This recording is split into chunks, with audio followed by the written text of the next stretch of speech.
Hi and welcome to BetHelper. This is the second video in the BetHelper Pro series.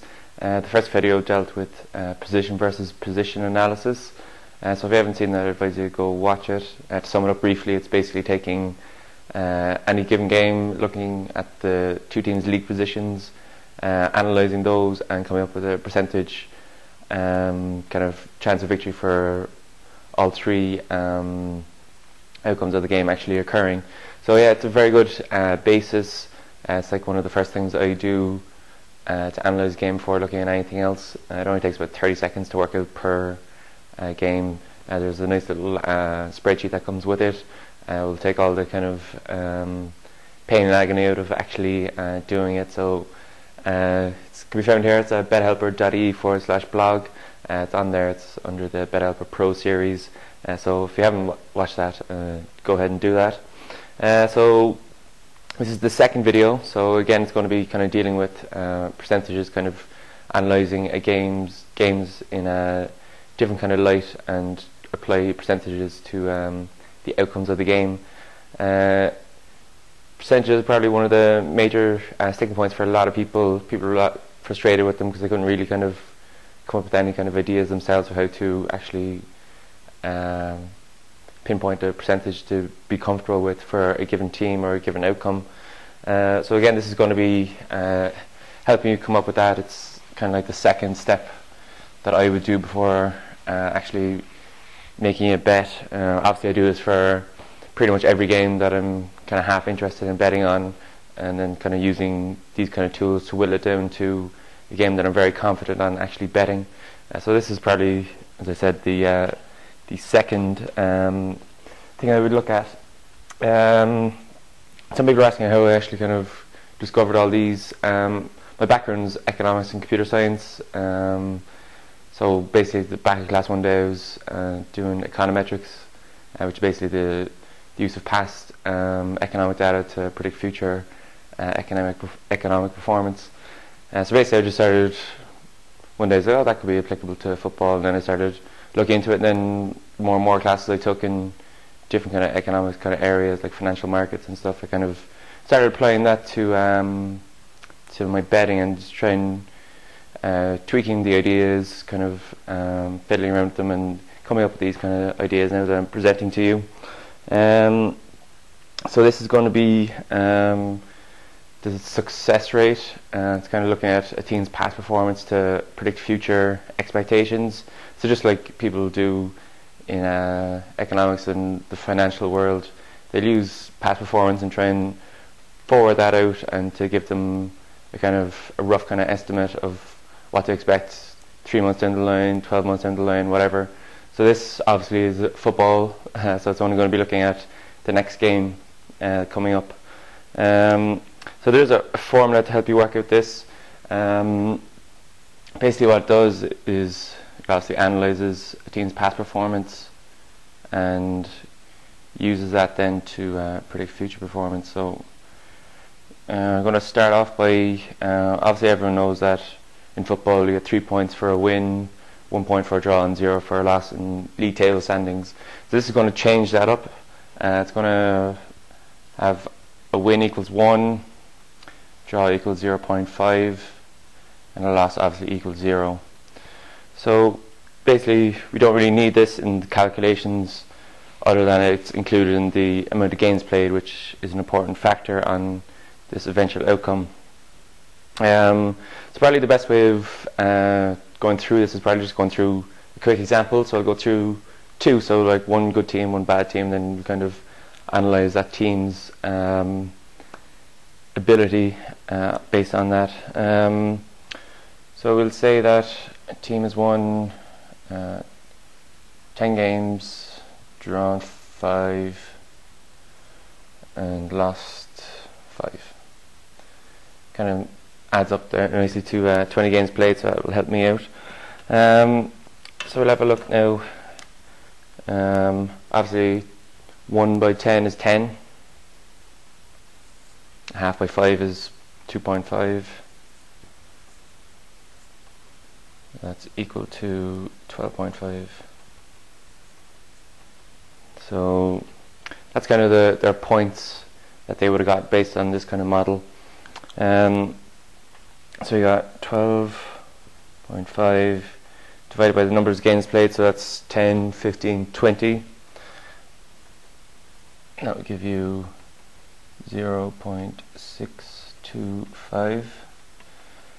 Then you take 0.625, multiply it out by 100 to give it to you in percentage terms. That's 62.5%.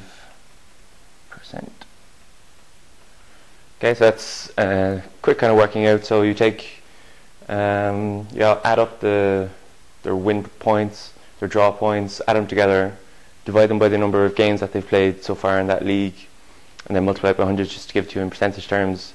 So as you can see, it's pretty straightforward. It's nothing too complicated. I will be working these out for people in the future, and my game analysis. If you haven't watched any of my betting previews, I kind of go through the market movements and form, and obviously all these things that I will be discussing. I'll be giving those as well. So I'll just write this down so I don't forget. So it's 62.5% was the first example.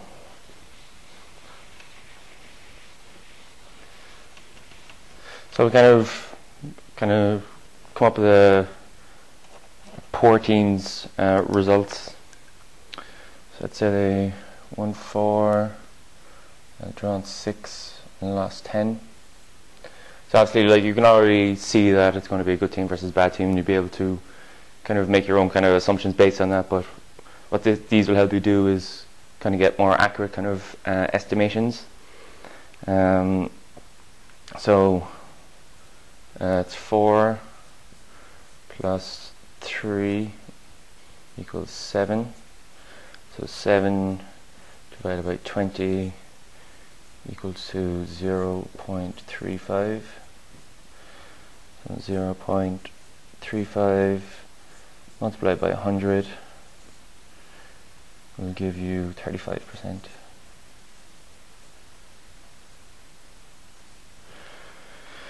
So yeah, now we have the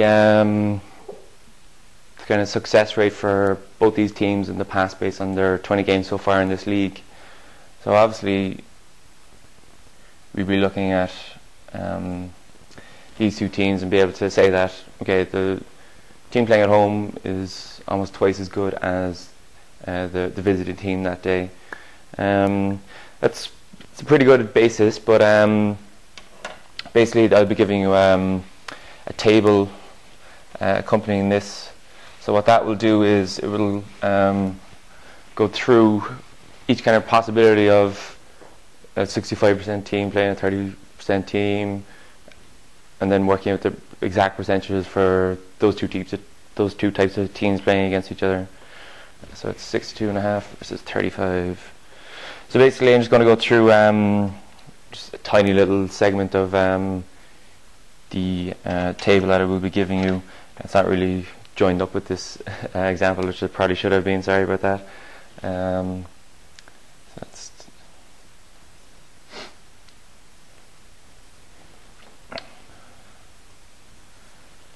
So basically, like the table from the first one, it's kind of a grid. So basically what you do is, just label the axes here first. So this would be the home teams going down this way, and the away teams would be across the top that way. So basically from our first example we saw that we got 62.5 and 35%. So when you have like a kind of, obviously these are going down in 5% increments, so when you have 62.5 you can either round up or round down. Doesn't really make a whole pile of difference. Obviously it will make some difference, but again it's just an estimate, so whichever way you want to look at it, it's up to yourself really. So we got 62.5, so what I would do is come down to 60, then I'll also look at 65, see how much of a difference it actually makes, and then kind of get the average of the two. So I come down here to 65%.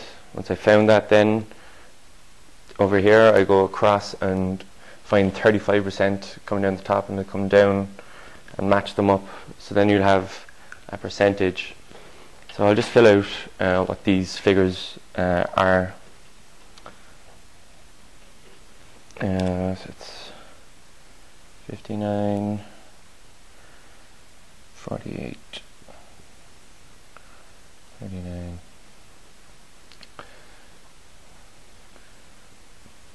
576, 59, 67, 50, 59. So obviously you can see from like these examples, like if the home team's got a 10% success rate, then if it's playing against another team with a 10% success rate, it's going to have the home advantage, so it's going to be winning 59% of those games. This only gives you one finding for any given game. So to find out the percentage chance of the away team winning, you take 100 and then you take away whichever figure here. So in this example it would be 100 minus 59 equals 41%. That's the away team's percentage chance of winning that game. Obviously, once this team is staying fixed, as the team away is getting better, the home team's percentage chance of victory will be on a sliding scale downwards. Same here, 15%. So that's going to have a huge advantage over the a poor team against a team of the same kind of standard. It's going to use home advantage to its benefit and win more games than it loses. And then obviously, as it faces better teams, it's going to be sliding down. So again, this is just a kind of quick snapshot of this full table that I will be giving you. I'll be sending that out with this video, and if you want to, if this is your first video that you've seen, if you're watching on the blog, there's a sign up form on the top right hand corner of the page. If you're watching it on YouTube or on Vimeo, then just head to bethelper.ie/blog, and then you'll obviously see that sign up sheet in the top right hand corner. So I think just one more quick thing that people wanted to know. It's basically they're asking me about my betting preview videos and why I actually go through that and watch the market movements. Basically the price movements of given games odds is basically where you're going to be making your money.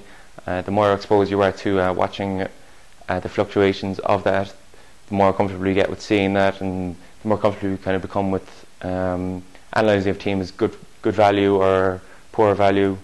I don't know if I've mentioned in previous videos that you've seen, but how you beat the bookmakers and make money out of this is by beating their off price. So the off price is the price that a given bookmaker is got on a team at kick-off time. So like say Man United, at kick-off time they're 2-1 at any given bookmaker. So if you'd got that a couple of days before and at 2.2 and it's now down at 2, you're going to be making money in the long run. So that's just kind of a quick reference there to a couple of questions I got over emails. People seem to like emailing me, so the email is bethelper.ie@gmail.com. Obviously, any comments that you leave in the blogs I'll be reading and responding to. I'll try to respond to them in video, so everyone can kind of get full kind of answer, because people's questions are really, really good, and there's probably a lot of other people like yourself that are kind of thinking the same things, but they might even ask them. So if you leave them on the blog, everyone can see the question and see the answer. Emails are a bit more private, obviously, so thanks for that. These things, like, I've been kind of tweaking them over the last couple of years, and they've helped me out enormously, because when I started off I didn't know about percentages and about working out your kind of thoughts against bookmakers' thoughts. So they are very, very good basis of starting to win at the football betting. So I hope you found it enjoyable. Thanks for your time. I really enjoy making these videos for you. So any comments or feedback, you can leave them on the blog. Forward them to my Twitter, which is twitter.com/BetHelper. You can leave comments on my YouTube videos. So that's youtube.com/BetHelper. You can see the latest videos there. Obviously, if you're watching this on YouTube, you can just leave a comment below. If you're watching on the blog, leave a comment below. And of course, there's always the email, which is bethelper.ie@gmail.com. So again, thanks for your time, and hope you enjoyed.